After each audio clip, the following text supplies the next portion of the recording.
Más de 1000 estudiantes de educación secundaria han participado en las pruebas Cangur que ha acogido el campus de Alcoy. Una competición donde lo importante son las matemáticas. Algo más de 1000 estudiantes de 27 institutos de las comarcas del Alcoyà, el Comtat, la Costera, la Vall d'Albaida y la Alt Vinalopó han participado en la 10ª edición de la prueba Cangur que ha acogido el campus de Alcoy.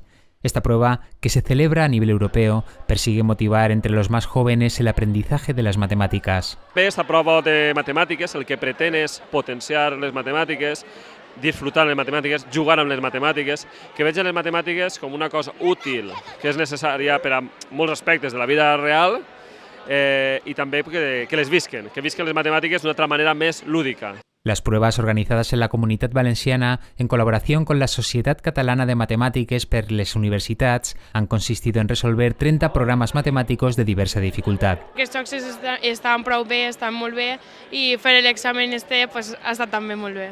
Una simpática gincana cerraba la edición de 2014 de la prueba Cangur en el campus de Alcoy. El Instituto de Educación Secundaria Derramador de Ibi se ha hecho con uno de los premios de la prueba. És una prova que ja portem diversos anys venint, i per als alumnes és un dia que passen una jornada lúdica, és una altra manera de veure les matemàtiques i d'enfrontar-se a reptes que habitualment en classe no treballem altre tipus de problemes i altre tipus d'activitats. Ahora, a seguir aprendiendo con las matemáticas a la espera de una nueva prueba.